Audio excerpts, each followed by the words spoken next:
This is 7 National News, and in our top story, His Highness Sheikh Mohammed bin Zayed Al Nahyan, the Crown Prince of Abu Dhabi and Deputy Supreme Commander of the UAE Armed Forces, arrived in Doha on Wednesday on a friendly visit to Qatar. Upon arrival at Doha International Airport, His Highness Sheikh Mohammed and his accompanying delegation were received by the Emir of Qatar, Sheikh Tamim bin Hamad Al Thani. After his arrival, the Crown Prince of Abu Dhabi and His Highness the Emir of Qatar examined ways of promoting fraternal relations between the two countries and their brotherly people, as well as overall regional and international issues of common concern. His Highness Sheikh Mohammed also conveyed greetings of the UAE President, His Highness Sheikh Khalifa bin Zayed Al Nahyan, and his wishes for Qatar and its people for further progress and prosperity. The meeting was also attended by His Highness Sheikh Tamim bin Zayed Al Nahyan, the National Security Advisor, and His Highness Sheikh Mansour bin Zayed Al Nahyan, the Deputy Prime Minister and Minister of Presidential Affairs, who examined ways of bolstering and promoting ties to serve the common interests of the two countries. They also stressed the importance of enhancing coordination and consultation within the GCC framework in order to counter various challenges. The Dubai Civil Defence has announced that the fire incident at the 75-storey Sulafa Tower in Dubai Marina was brought under control within 3 hours, with no reports of any injuries. As per the statement from Dubai Civil Defence, the fire broke out in the Marina high-rise building at around 2:48 p.m. and started on the 60th floor, with the blaze quickly spreading to apartments across 8 floors of the tower. Floors on the north-facing side were affected, with some balconies completely burnt out, while others on the west-facing side were also damaged. At one point, the wind blew flames to the east-facing side. Though no official cause of the blaze has been released, the Civil Defence stated that around 50 firefighters and units from Al Masa, Al Barsha, Al Quoz, Al Rashidia and Al Qusais battled the blaze on Wednesday afternoon. Hundreds of onlookers had gathered around the area as the authorities blocked the road to prevent injuries from falling debris. The Dubai Media Office said that no injuries were reported and the blaze was brought under control by about 6 p.m. Following the incident, Dubai Westin Mina Siahi tweeted to offer a temporary shelter and support to those who had been affected. Following the McDonald's crash that killed 2 people this week, the Ajman authorities are enforcing new rules where protective barriers are to be placed in front of any restaurant or shop in the Emirates that has a glass facade. According to reports, the police and Ajman municipality have teamed up to issue the new rules, which will also see a ban on drivers that may suffer from diseases that cause unconsciousness or blackouts. Brigadier Sultan Al-Nuaimi, the General Commander of Ajman Police, stated that precautionary and preventative measures were taken and have begun to be implemented. And also, he reiterated the ministry's warning against taking photos of crash scenes and also posting them online, as it is an invasion of privacy. This comes as a 22-year-old Emirati driver suffered an epileptic fit at the wheel of his pickup truck and ploughed into a McDonald's restaurant at an EPCO station on Sunday night, killing a 45-year-old Asian woman and a 9-year-old Arab, as well as injuring 6 others. And here in Dubai, the Road and Transport Authorities announced that the exit leading to Al Hadiqa Street and Al Meydan Road from Interchange 2 will remain closed until 5 a.m. on Sunday the 24th. The RTA revealed that the road closure from midday Thursday night is in support of the opening of the remaining lanes on the South Bridge on the Sheikh Zayed Road, heading southbound towards Abu Dhabi to aid a smooth traffic flow on the bridge. As an alternative, drivers going towards Al Hadiqa Street can use Al Sheikh Road near Interchange 3, while drivers going towards Al Meydan Road can use Al Manara Bridge exit on the Sheikh Zayed Road.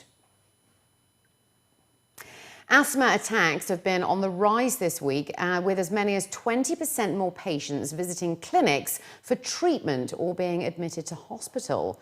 According to local reports, experts from local hospitals revealed that in the past few days, there's been an increase in the number of patients who have asthma. They added that asthmatics often experience shortness of breath and other symptoms during dust storms, and therefore should remain indoors and remember to wear a medical mask if they need to go out. They also advised to keep their inhalers with them at all times. Asthma sufferers have difficulty breathing during an attack, usually connected to an allergic reaction or other kinds of hypersensitivity related to dusty and humid weather. Medical experts have warned that if someone has asthma and if they develop a cough during the weather conditions, that they should not take it lightly. And if these symptoms worsen, that they should see a doctor early on in order to avoid complications.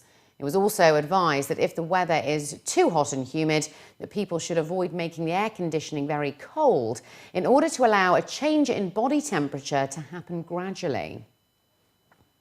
The Dubai Health Authority announced today that its hospitals received more than 524,000 patients in the first half of the year. As per the statistics released by the DHA, almost 38%, or 199,450 patients visited Dubai Hospital. 12%, or just over 64,500 patients, visited Hatta Hospital. 33% visited Rashid Hospital, and almost 17% of the total number visited Latifa Hospital. Furthermore, the statistics reveal that the total number of outpatients recorded stood at 280,766. The total number of accident and emergency cases and walk-ins were nearly 202,600, and the remaining 41,528 were admissions. Dr. Ahmed bin Kalban, the CEO of the hospital services sector at the Dubai Health Authority, was quoted in a press statement saying that all DHA hospitals have a high occupancy rate, and this reflects the quality of services and the level of trust built among patients. It was further added that the authority will continue to expand its health services to keep up with population growth. In a major move to improve the international standards of UAE cricket, the Emirates Cricket Board has announced the launch of a central contract for players, shifting their status from part-time to professional cricketers. At a press conference held at the ICC Academy, senior officials from ECB made the announcement, which comes as welcome news for the cricketers, who earlier had to take time off from their work to play for the country. Walid Bukatir, the member of the board and chief selector, stated that the new measures will alter the image of the sport, adding that the level of cricket will improve and the sport will reach higher levels. The board has offered central contracts to 12 players, 8 of which have been issued a 2-year contract, while the remaining 4 have been offered a 1-year contract. The new measures allow the board to offer employment permits for the players, who are mostly from foreign countries, who are also now willing to offer what they say is a 110% commitment to the national side. Among the players offered the contracts included Ramiz Shahzad, the son of Shahzad Altaf, who played for the side during the UAE's international debut in the 1996 World Cup. Formerly an employee of the RTA, Rohan Mustafa was also delighted to be a professional cricketer and is optimistic about the side's future. The professional world has changed. Cricket has changed. It's grown, and all the world is going through professional contracts. Even the associate nations are also professionals today, and we believe that it's our time to do it. And we've got the approvals, and today we're announcing it. So it's a great time for us. It's a great time for the players, and I believe it will be a great time to show Emirates cricket level in the next tournaments. It's not easy to have everyone on board in a very short time.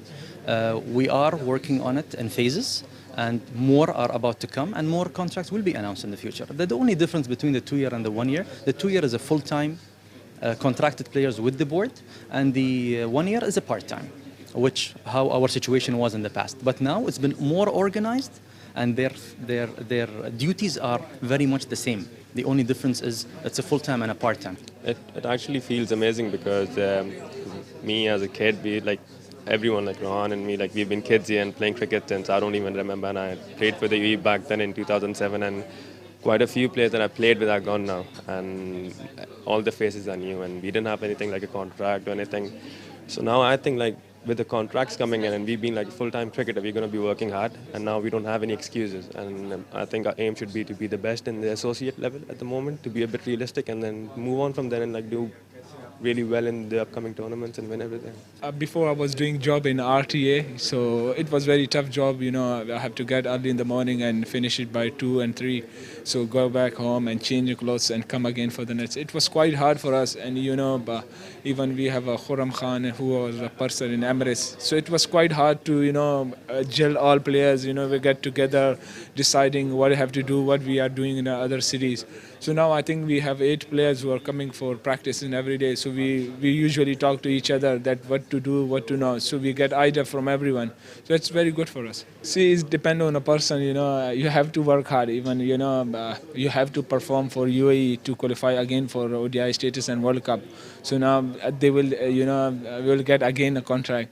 So of course it was good news for me, and because I lost my father in early ages, so I was the only one who supported my family. And people talk like they are wasting their time, they will not get anything. But alhamdulillah, we got a center contract, so everyone is happy. And finally, looking to other news now. For the first time in the Middle East, Masjid Al Futtaim and Dubai Festivals and Retail Establishment are bringing the world-famous Alvin and the Chipmunks characters to life at City Centre Mirdif, Mall of the Emirates and City Centre Deira. According to the organisers, during DSS and throughout the summer, Masjid Al Futtaim's malls in Dubai are delivering a curated schedule of fashion, entertainment and shopping experiences to suit every taste for families and teenagers, fashion lovers and foodies, residents and visitors. They added that the first show of Alvin and the Chipmunks started on Tuesday at City Centre Mirdif and will go on until July the 25th. After which they will head over to Mall of the Emirates on July the 27th to August the 2nd, and then City Centre Deira on August the 4th to the 10th. The 3 shopping malls will run a series of activities from free live stage shows, meet and greet opportunities and workshops with the loved characters. Alvin and the Chipmunks will take the stage at 1, 3, 5 p.m, 7:30 and 9:30 p.m, while the workshops and activity corners will run from 10 a.m. until 10 p.m. Today we are starting with the cast of Alvin and Chipmunks to the Middle East for the first time in the partnership with the Dubai Festival and Retail Establishment, 25th of July at City Centre Mirdif.